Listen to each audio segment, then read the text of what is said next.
కృప కలిగిన దేవా, దయగలిగిన దేవా, మీకే వందనాలయ్యా, మీకే స్తుతులు, స్తోత్రాలు తండ్రి, స్తోత్రాలు నాయన, మీకే స్తోత్రాలయ్యా, మీకే స్తుతులయ్యా, మీకే స్తుతులయ్యా. నాయనా కన్న తండ్రిగా మీరుండండి, సహాయము చేయండి నాయనా. ప్రార్థన ఆలకించువాడా, స్తోత్రాలు చెల్లించుచున్నాం తండ్రి. ప్రార్థనకు జవాబిచ్చువాడా, మీకే స్తుతులు, స్తోత్రములు చెల్లించుతున్నాము.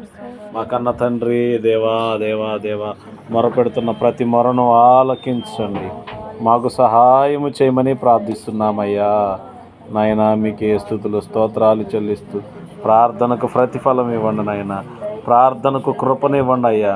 ప్రార్థించుచుండగా ఆశ్చర్యము జరిగించండి, అద్భుతాన్ని చేయండి, ప్రతి కార్యమును నూతనపరచండి, సహాయము చేయమని, ప్రార్థనని పాదాల చెంత చేర్చుకొనమని, విజయమిస్తారని నమ్ముచు యేసు నామములో అడుగుచున్నాము తండ్రి, ఆమేన్.